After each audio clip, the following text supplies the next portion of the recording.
(86문)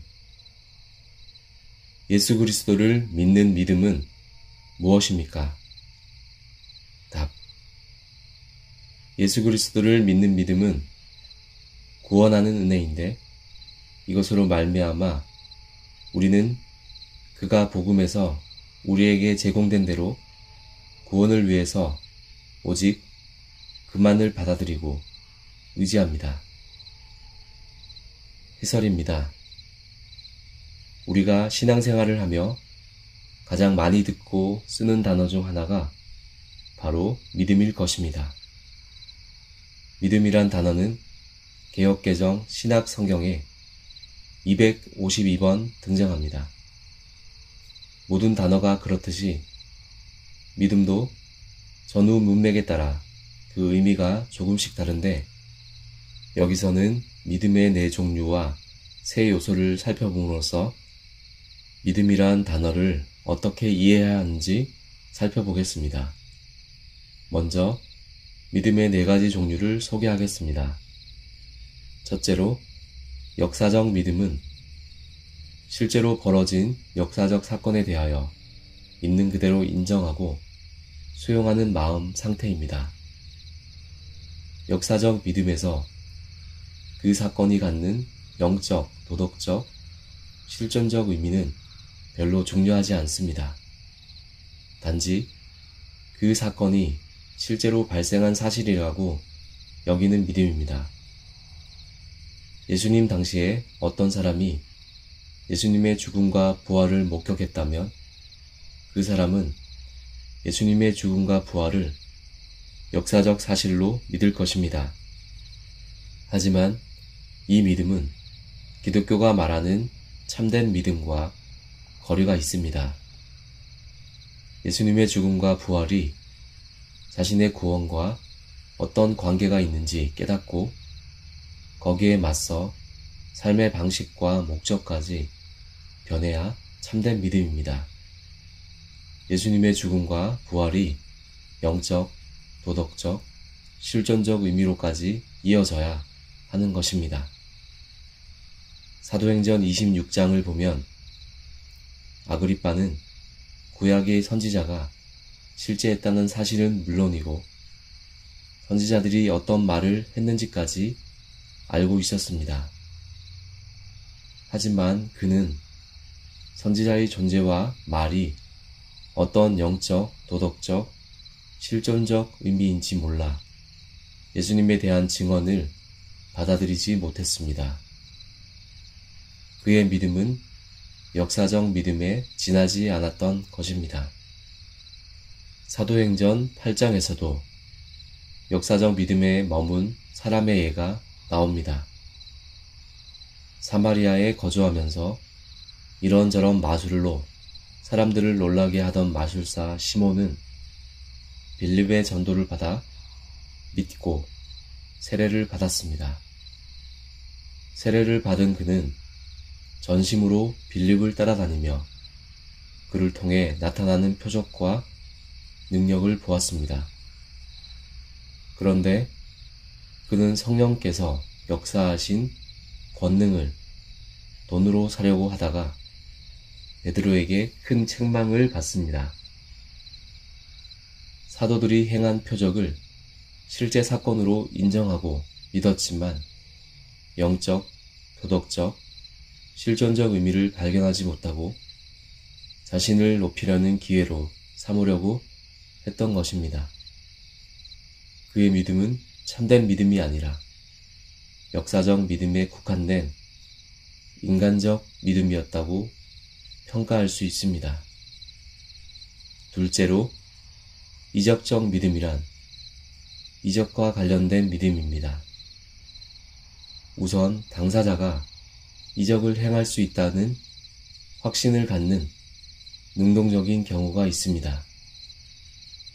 성경에서 하나님은 어떤 사역자들에게 자연적 능력을 넘어서서 이적을 행할 수 있는 능력을 주셨습니다.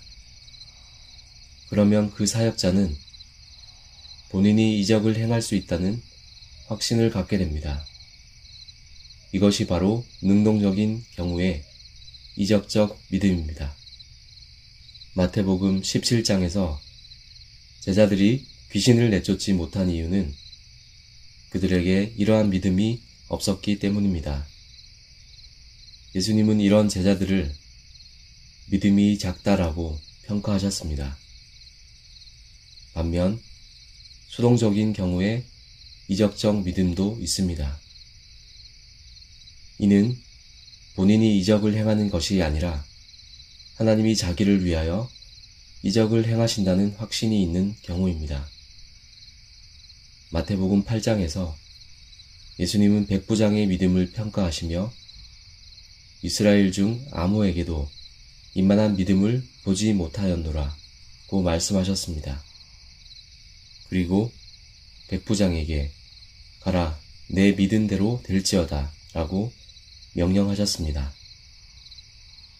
이때 거론된 믿음은 예수님이 누군가의 병을 낫게 하는 이적을 행하실 수 있다고 확신한다는 의미입니다.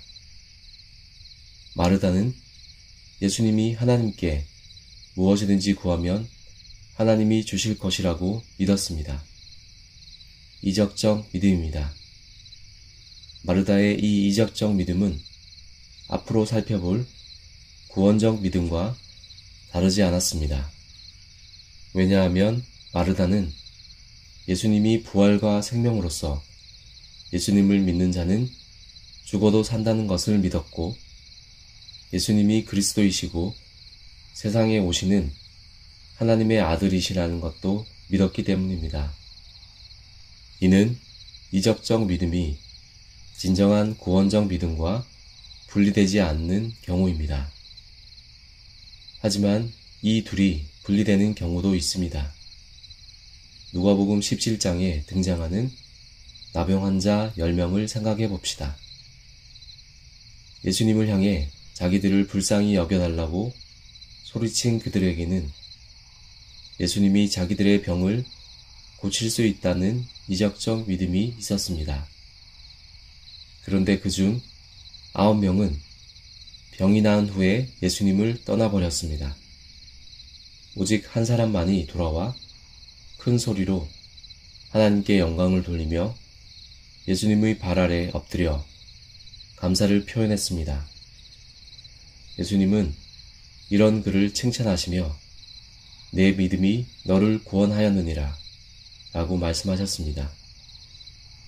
이 한 사람만 이적적 믿음이 구원적 믿음으로 연결되어 있었고 나머지 9의 이적적 믿음은 역사적 믿음에 머물렀던 것입니다. 앞서 살펴본 것처럼 역사적 믿음은 영적, 도덕적, 실존적 의미와 이어지지 않으면 구속자 예수 그리스도에 대한 믿음으로 나아가지 못합니다. 이 원칙은 이적적 믿음에도 그대로 적용됩니다. 이적을 행할 믿음이 있거나 이적을 경험한 사람도 거기서 영적, 도덕적, 실존적 의미를 발견하지 못하면 구원적 믿음으로 나아갈 수 없습니다. 예수님은 주의 이름으로 선지자 노릇하며 주의 이름으로 귀신을 쫓아내며 주의 이름으로 많은 권능을 행하여도 구원과 상관이 없다고 말씀하셨습니다. 마태복음 7장 22절. 이적적 믿음이 구원의 충분 조건은 아님을 밝히신 것입니다.